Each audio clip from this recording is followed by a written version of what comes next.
Welcome back to the deep dive. Thanks for sending in all those sources on Skyline Embassy KLCC. We're digging into a really interesting question today.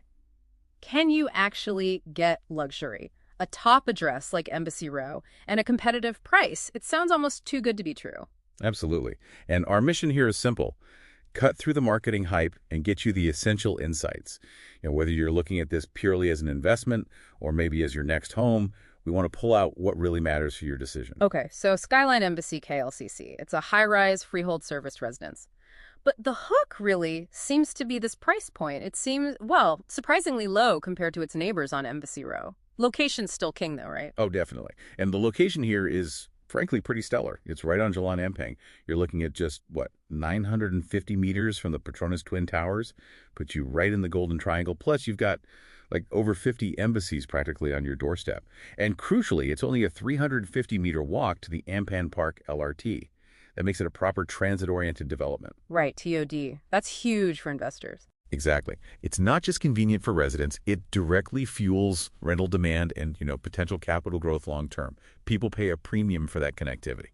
So what kind of specific advantage does that LRT proximity give you over, say, places a bit further out? Well, think about it. You're literally one stop from KLCC station itself, and just 3 stops gets you to the Tun Razak Exchange, the new financial hub.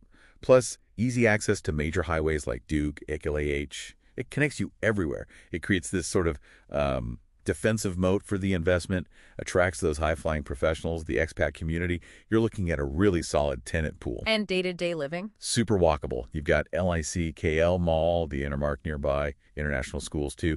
And actually, the ALTY Orthopedic Hospital is just 50 meters away. That's a big plus for residents. Okay, location sounds solid. What about inside, the actual units? So there are 12,296 units spread across 3 towers. Sizes range from fairly compact 1+1 bedroom units, about 521 square feet, up to decent 3-bedroom layouts at 976 square feet. And they come partially furnished, which is smart. Premium European brands. That definitely appeals to that expat rental market. They often want something move-in ready. Yeah, that makes sense. I also read about a specific unit type that sounded quite different. Ah, yes, you must mean the Type C twin key unit. It's an 809 Esquire FT layout. They're marketing it as the first of its kind on Embassy Row, which is quite a claim. Basically, it's designed as an income generator. You get 2 separate living spaces, like 2 mini apartments, under one title. Interesting. So you could rent both out or live in one. Precisely. Maximum flexibility, rent both separately or live in one side and let the rent from the other cover part of your mortgage. It's a clever way to boost yield and kind of hedge your bets. Beyond the units, the facilities list looks huge. Over 40 of them. Level 9, level 65 Skydeck. Sounds like a resort. It does. And with, almost 1,300 units, you need extensive facilities that help spread people out, avoids that feeling of being overcrowded, and maintains that luxury vibe. Yeah. But it's important to note the land title. It's commercial under HDA. Okay, what does that mean practically? It means you get buyer protections under the Housing Development Act, which is good, but you'll pay commercial rates for utilities, property taxes. So for investors, that eats into the net return slightly. For residents, higher monthly bills. It's a trade-off. Right, a key detail. Let's talk brass tacks then, the price. What's the actual value proposition looking like? So the indicative pricing is somewhere between RM 1,180 and RM 1,700 per square foot. Let's say the average is around RM 1,336 PSF. Now compare that to neighbors. Kylie's KLCC is looking at RM 2,191 PSF. Oxley Towers, even higher, RM 2,677 PSF.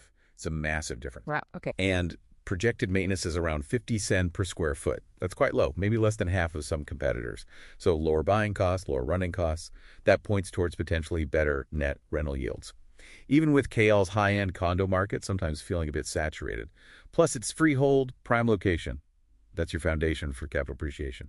That lower maintenance fee sounds great, but are there potential downsides? Will standards slip? And nearly 1,300 units, won't that create internal competition for rentals? Both valid concerns. Lower fees are attractive, but yeah, you'd want to check the developer's track record on maintaining standards. Diligence is key.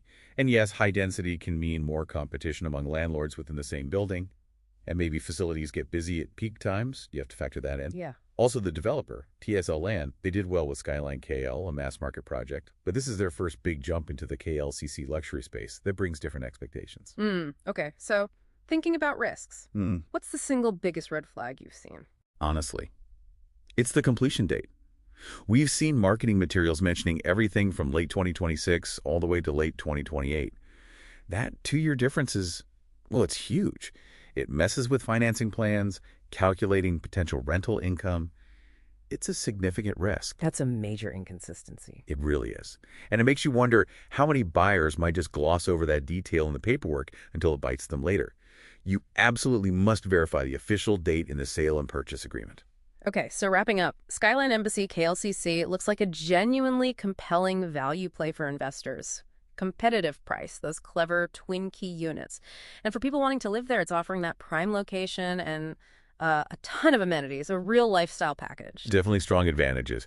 But like we said, you have to weigh those against the high density, the potential internal competition, and the general market conditions. It's a balance. Absolutely. And that due diligence is non-negotiable, especially nailing down that completion date in writing. Don't skip that step. It leaves you with a thought, doesn't it, when you're making these big life decisions, investment or home? What small, maybe boring-sounding administrative detail, if you overlook it, could actually end up being the biggest factor in whether you're happy and successful down the road?